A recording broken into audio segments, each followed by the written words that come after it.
আসসালামু আলাইকুম, স্বাগত জানাচ্ছি ডেইলি আপডেট বিডিতে। সাথে আছে আমি তারিন আক্তার হ্যাপি। চলমান কঠোর লকডাউন বাড়ানো হলো আরও 7 দিন। চলমান কঠোর লকডাউন আরও 7 দিন বাড়ানোর সিদ্ধান্ত নিয়েছেন সরকার। বিধিনির্দেশের মেয়াদ আগামী 14 জুলাই পর্যন্ত বাড়িয়ে সোমবার মন্ত্রিপরিষদ বিভাগ থেকে আদেশ জারি করা হয়েছে। উপসচিব মোহাম্মদ রেজাউল ইসলাম স্বাক্ষরিত প্রজ্ঞাপনে এই নির্দেশনা জারি করা হয়েছে। প্রজ্ঞাপনে বলা হয়েছে, করোনা ভাইরাসের কারণে সৃষ্ট রোগ সংক্রমণের বর্তমান পরিস্থিতি বিবেচনায় আগের সব বিধিনির্দেশ ও কার্যক্রমের ধারাবাহিকতায় আগামী 7 জুলাই মধ্যরাত থেকে 14 জুলাই মধ্যরাত 12টা পর্যন্ত এই বিধিনির্দেশের আরোপের সময়সীমা বাড়ানো হলো। প্রজ্ঞাপনে আরও বলা হয়েছে, এই সময়ে কেউ অকারণে ঘর থেকে বের হতে পারবে না। এমন কাউকে পাওয়া গেলে নেওয়া হবে আইনগত ব্যবস্থা। এই বিধিনির্দেশে আরও কার্যকর থাকছে। সব জেলায় আইসিইউ স্থাপনে ব্যর্থ স্বাস্থ্য মন্ত্রণালয়। জাতীয় পার্টির চেয়ারম্যান ও বিরোধী দলীয় উপনেতা গোলাম মোহাম্মদ কাদের বলেছেন, 1 বছর আগে সব জেলায় আইসিইউ বসানোর প্রধানমন্ত্রীর নির্দেশনা পালনে ব্যর্থ হয়েছে স্বাস্থ্য মন্ত্রণালয়। এ কারণে করোনা যখন লাফিয়ে লাফিয়ে বাড়ছে, তখন আইসিইউ সংকটে মানুষ মারা যাচ্ছে। দেশের 35 জেলায় এখনও আইসিইউ নেই জানিয়ে তিনি বলেন, সকল জেলায় আইসিইউ স্থাপনে ব্যর্থ হয়েছে স্বাস্থ্য মন্ত্রণালয়। আজ এক বিবৃতিতে জাপার চেয়ারম্যান এসব কথা বলেন। গণমাধ্যমের রিপোর্ট অনুযায়ী দেশের আইসিইউর 76 ভাগই ঢাকা বিভাগে উল্লেখ করে তিনি বলেন, এর মধ্যে রাজধানীতে 73 ভাগ। তথ্য মতে গত জুন মাসে করোনা শনাক্তের 78 ভাগই ভারতীয় ভেরিয়েন্ট। তাই করোনার আক্রান্ত রোগীদের জন্য আইসিইউর চাহিদা বাড়ছে। কিন্তু সকল জেলায় আইসিইউ না থাকায় কঠোর লকডাউনের মাঝে করোনা রোগী নিয়ে এক জেলা থেকে অন্য জেলায় ছুটাছুটি করছে স্বজনরা। জিএম কাদের আরও বলেন, রাজধানীর সরকারি হাসপাতালগুলোতে আইসিইউ ফাঁকা নেই বললেই চলে, তাই দ্রুত বেসরকারি হাসপাতালে আইসিইউগুলো পূর্ণ হয়ে যাচ্ছে। স্বাস্থ্য অধিদপ্তর বলছে, রোগী বাড়লে অক্সিজেন সরবরাহ চ্যালেঞ্জ হয়ে দাঁড়াবে। পরিস্থিতি আরও খারাপ হলে আইসিইউর জন্য হাহাকার উঠবে। আশঙ্কাজনক হারে বাড়বে মৃত্যুর হার। বিবৃতিতে জিএম কাদের আরও বলেন, যত দ্রুত সম্ভব সকল জেলায় আইসিইউ স্থাপন এবং পর্যাপ্ত অক্সিজেন সহায়তা নিশ্চিত করতে এখন কার্যকর উদ্যোগ নিতে হবে। দোকানপাট খোলা রাখলে ট্রেড লাইসেন্স বাতিল, বলেছেন মেয়র আতিক। লকডাউন উপেক্ষা করে দোকানপাট খোলা রাখলে ট্রেড লাইসেন্স বাতিল করা হবে বলে জানিয়েছেন ঢাকা উত্তর সিটি কর্পোরেশনের মেয়র আতিকুল ইসলাম। সোমবার সকালে বিজয় সরণি মোড়ে ফোয়ারা প্রদর্শন শেষে তিনি এসব কথা জানান। এ সময় মেয়র বলেন, বিজয় সরণি মোড়ে যান চলাচল ও যানজট নিরসনে আন্ডারপাস করার পরিকল্পনা করছে উত্তর সিটি কর্পোরেশন।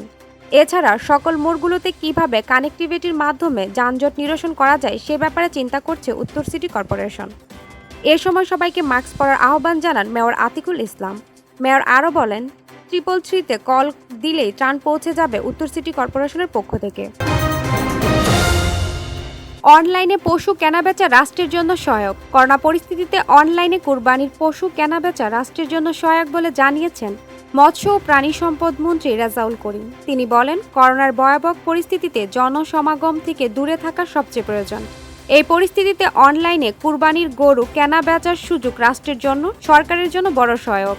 চরাঞ্চলের গরু অনলাইন হাট শুধু ক্রেতা বিক্রেতার সুবিধার জন্যই নয়, এটি রাষ্ট্রের সুবিধার জন্য। এই জন্য সংশ্লিষ্টদের আন্তরিক ধন্যবাদ জানাচ্ছি। সোমবার ই-কমার্স প্ল্যাটফর্ম balokini.com ও বেসরকারি সংস্থা গণ উন্নয়ন কেন্দ্রের যৌথ উদ্যোগে আয়োজিত চরাঞ্চলের গরু অনলাইন হাটের উদ্বোধন অনুষ্ঠানে রাজধানীর বেলি রোডের সরকারি বাসভবন থেকে ভার্চুয়ালি যুক্ত হয়ে প্রধান অতিথির বক্তব্যে তিনি এসব কথা বলেন। মৎস্য ও প্রাণী সম্পদ মন্ত্রী রেজাউল করিম বলেন, প্রধানমন্ত্রী শেখ হাসিনা রাষ্ট্র ক্ষমতায় এসে ডিজিটাল বাংলাদেশ প্রতিষ্ঠার পরিকল্পনা নিয়েছিলেন। সে পরিকল্পনা বাস্তবায়নের কারণে আজ চরাঞ্চল খামারিরা অনলাইন প্ল্যাটফর্মে যুক্ত হতে পারছেন। চরাঞ্চলের মানুষের জন্য মৎস্য ও প্রাণী সম্পদ মন্ত্রণালয়ের উপকূলীয় অঞ্চলে প্রাণী সম্পদ উন্নয়ন প্রকল্প বাস্তবায়ন রয়েছে। এ প্রকল্প থেকে প্রাণী সম্পদ বাস্তবায়নের সব সহযোগিতা করা হচ্ছে। তিনি বলেন, চরাঞ্চলের মানুষের প্রাকৃতিক দুর্যোগ সহ বিভিন্ন সমস্যার মধ্য থেকে জীবন ও জীবিকা নিয়ে লড়াই করতে হয়। তাদের উৎপাদিত প্রাণী সম্পদ যাতে যথাযথ মূল্যে বিক্রি করা হয় এবং তারা যাতে কোনোভাবেই ক্ষতিগ্রস্ত না হয়, সেজন্য সরকারের পক্ষ থেকে সব সহযোগিতা রয়েছে।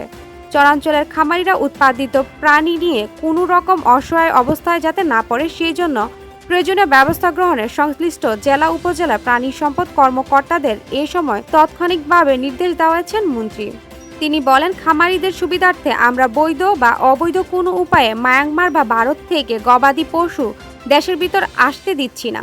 কারণ গবাদি পশু উৎপাদনকারীদের অনেক অর্থ ব্যয় হয়। তারা যদি ন্যায্য মূল্য না পায় তাহলে ক্ষতিগ্রস্ত হবেন, বেকার হয়ে যাবেন, তাদের উদ্যোক্তা হওয়ার আগ্রহ হারিয়ে যাবে, গ্রামীণ অর্থনীতি সচল চাকায় অচল হয়ে যাবে। করোনায় আক্রান্ত হয়ে হাসপাতালে ভর্তি 50% বেশি রোগী গ্রামের। করোনা ভাইরাসে আক্রান্ত হয়ে দেশের বিভিন্ন জায়গায় হাসপাতালে চিকিৎসাধীন রোগীর 50% বেশি গ্রামের বাসিন্দা। তাদের রোগের তীব্রতা অনেক বেশি হওয়ায় হাসপাতালে আসছেন। সোমবার স্বাস্থ্য অধিদপ্তর মহাপরিচালক আব্দুল বাদশার মোহাম্মদ খোরশেদ আলম এ তথ্য জানান। সকালে স্বাস্থ্য অধিদপ্তরের এক সভা শেষে সাংবাদিকদের তিনি একথা বলেন। স্বাস্থ্য অধিদপ্তরের মহাপরিচালক বলেন, রোববার 45টি উপজেলার স্বাস্থ্য কমপ্লেক্সের কর্মকর্তা ও চিকিৎসকদের সঙ্গে 3 ঘন্টার বেশি কথা হয়েছে। তারা বলছে, রোগীর অধিকাংশের বেশি গ্রামের। রোগীরা হাসপাতালে আসছেন রোগে আক্রান্ত হওয়ার বেশ পরে, যখন পরিস্থিতি অনেক খারাপ হয়ে পড়ছে। মহাপরিচালক আরও বলেন, এখন বর্ষার মৌসুম। অনেকেই করোনা ভাইরাসে সংক্রমিত হয়েও সাধারণ সর্দি, জ্বর বা কাশি বলে মনে করছেন। পরীক্ষা করছেন না বা চিকিৎসকের পরামর্শ নিচ্ছেন না। মাঠ পর্যায়ে স্বাস্থ্যকর্মীদের গ্রামে গ্রামে মাইকিং করার পরামর্শ দিয়েছি, বাড়ি বাড়ি রোগীর খোঁজ রাখতে বলছি। সত্য ইতিহাস তুলে ধরলে ইতিহাসের বিবৃতি জনকদের মর্মজাল বেড়ে যায়। সদ্য শেষ হওয়া জাতীয় সংসদের 13তম অধিবেশনে সংসদ নেতা প্রধানমন্ত্রী শেখ হাসিনার বক্তব্যে বিএনপি নেতাদের সমালোচনার জবাবে আওয়ামী লীগের সাধারণ সম্পাদক বলেছেন, সত্য ও সঠিক ইতিহাস তুলে ধরলে ইতিহাসের বিবৃতি জনকদের মর্মজাল বেড়ে যাওয়াই স্বাভাবিক। সোমবার রাজধানীর সরকারি বাসভবন থেকে নিয়মিত ব্রিফিংকালে তিনি এসব কথা বলেন। ওবায়দুল কাদের বলেন, বিএনপির এই সমালোচনা বরাবরের মতোই দীপ্যমান, সত্যকে অস্বীকার করার কসরত মাত্র।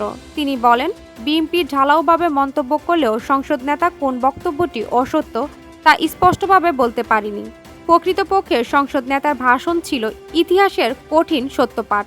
মিথ্যার ওপর আশ্রয় নিয়ে ও মিথ্যার বর করে রাজনীতি করে সত্য প্রকাশিত হলে তাদের গাদরা হওয়াটাই স্বাভাবিক। বাংলাদেশের রাজনীতিকে ষড়যন্ত্র, হত্যা ও অগণতান্ত্রিক পথে চালনাকারী বিএনপি কখনো সত্য মেনে নিতে পারেনি বলে দাবি করেন ওবায়দুল কাদের। সত্য ও সঠিক ইতিহাস তুলে ধরলে ইতিহাসের বিবৃতি জনকদের মর্মজাল বেড়ে যাওয়াই স্বাভাবিক। বানর ধরতে গিয়ে আটক গ্লোব বায়োক্যাটের 2 কর্মকর্তা। অনুমতি ছাড়া গাজীপুরের বানর ধরতে গিয়ে আটক হয়েছেন গ্লোব বায়োক্যাটের বঙ্গব্যাগ ভ্যাকসিন বিভাগের পাবলিক রিলেশন অফিসার সহ 2 জন। পরে তাদের ঘিরে ফেলেন এলাকাবাসীরা। খবর পেয়ে পুলিশ ঘটনাস্থলে গিয়ে 2 কর্মকর্তাকে আটক করেন। স্থায়ী বন্যপ্রাণী সংরক্ষণ বিভাগ জানান, করোনার টিকা বঙ্গব্যাগ পরীক্ষার জন্য গাজীপুর বনাঞ্চল থেকে 56টি বানর ধরার অনুমতি চায় গ্লোব বায়োক্যাট। পরে অনুমতি নিয়ে গত 29 জুন বঙ্গবন্ধু সাফারি পার্ক থেকে 6টি বানর ধরেন তারা। কিন্তু বরমী বাজার থেকে বানর ধরার বিষয়ে কোনো অনুমতি ছিল না প্রতিষ্ঠানটির। জানা যায়, শ্রীপুরে চেতনানাশক ওষুধ দিয়ে 10টি বানর অচেতন করে বায়োক্যাটের কর্মকর্তারা। বৃহস্পতিবার থেকে ফের টিকা নিবন্ধন কার্যক্রম শুরু। আগামী বৃহস্পতিবার থেকে অনলাইনে সুরক্ষা প্ল্যাটফর্ম করোনা ভাইরাসের টিকা নিতে আগ্রহীদের জন্য আবারও নিবন্ধন কার্যক্রম শুরু হবে। সোমবার দুপুরে স্বাস্থ্য অধিদপ্তরের মহাপরিচালক অধ্যাপক ডক্টর এবিএম খোরশেদ আলম সাংবাদিকদের এ তথ্য নিশ্চিত করেন। এর আগে ভ্যাকসিন নেওয়ার জন্য ন্যূনতম 40 বছর বয়স প্রয়োজন হতো। এখন 35 বছরের বেশি বয়সী যে কেউ ভ্যাকসিন নেওয়ার জন্য নিবন্ধন করতে পারেন। এছাড়া শিক্ষার্থী ও প্রবাসী সহ অন্য যাদের ভ্যাকসিন দেওয়া হবে তারা নিজ নিজ কর্তৃপক্ষের মাধ্যমে জাতীয় পরিচয়পত্র নিবন্ধনের জন্য উন্মুক্ত হয়ে সুরক্ষা নিবন্ধন করতে পারেন। রাতের আধারে দুস্থ মানুষকে বিশেষ উপহার পৌঁছে দিলেন কুড়িগ্রামের পৌর মেয়র। কঠোর লকডাউনে গড়ে থাকা দুস্থ ছিন্নমূল্য অসহায় মানুষকে রাতের আধারে নিজ কাঁধে নিয়ে বাড়ি বাড়ি গিয়ে প্রধানমন্ত্রীর বিশেষ উপহার প্রদান করেছেন কুড়িগ্রামের পৌর মেয়র মোহাম্মদ কাজিউল ইসলাম। রোববার রাত 9টা থেকে 2 ঘণ্টা ব্যাপী মেয়র এইসব উপহার মানুষকে খাবারের ঘরে ঘরে পৌঁছে দেন। করোনা সংক্রমণ রোধে সরকারের দেওয়া 7 দিন কঠোর লকডাউনে ঘরে থাকা কর্মহীন অসহায় দুস্থ মানুষকে প্রধানমন্ত্রীর দেওয়া এইসব উপহার প্রদান করা হয়। জেলা সদরের কুড়িগ্রাম পৌরসভা মিস্ত্রিপাড়া, গড়ের পাড়, সবুজপাড়া ও খোসপাড়া সহ বিভিন্ন এলাকায় খুঁজে খুঁজে অসহায় শতাধিক পরিবারের মধ্যে দুস্থদের হাতে 10 কেজি করে চালের প্যাকেট নিজ কাঁধে করে নিয়ে প্রত্যেকের হাতে তুলে দেন মেয়র।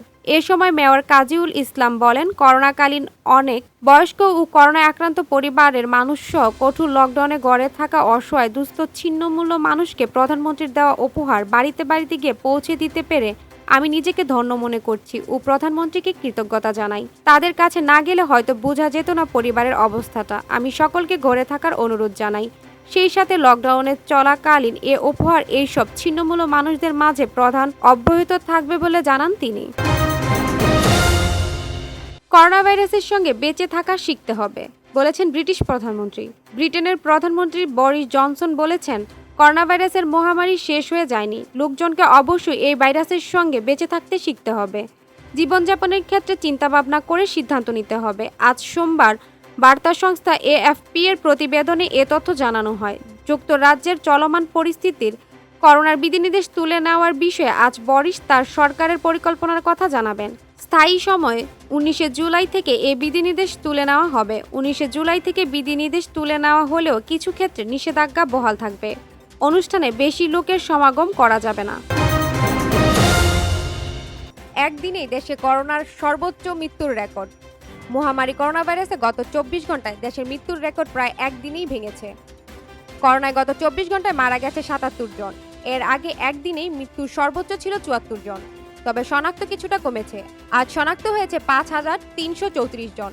আজ শনিবার বিকেলে করোনা ভাইরাস নিয়ে স্বাস্থ্য অধিদপ্তরের অতিরিক্ত মহাসচিব এক প্রেস বিজ্ঞপ্তিতে এ তথ্য জানান। এতক্ষণ সাথে থাকার জন্য ধন্যবাদ। আরিয়ানা নিউজ খবরে এ তথ্য উঠে এসেছে। খবরে বলা হয়েছে, উত্তর পূর্ব প্রদেশে দখল করা অঞ্চলগুলোতে গত বৃহস্পতিবার থেকে নতুন আইন চালু করেছেন তালেবান। আফগান পুরুষদের দাড়ি রাখতে হবে, নারীদের পুরুষ অভিভাবক ব্যতীত বাড়ির বাইরে যাওয়ার নিষেধাজ্ঞা এবং বিয়ের দেনমোহর ও যৌতুক সংক্রান্ত বিধিনিষেধ জারি করা হয়েছে। 90 দশকের তালেবান শাসক ব্যবস্থার কথা মনে করিয়ে দিয়েছে। সে সময় চুরি করার জন্য হাত কেটে দেওয়া হতো, পাথর নিক্ষেপ করে মানুষ হত্যা করা হতো, এমনকি নারীদের উপর ছিল নানা রকম বিধিনিষেধ। আফগানিস্তানের মার্কিন সেনা মোতায়েনের হওয়ার আগে এইসব আইন জারি করেছেন তালেবান। তখন দেশটিতে নারীদের চাকরি তো দূরের কথা, কোনো পুরুষ আত্মীয় ছাড়া বাড়ির বাইরেও নিষেধ ছিল।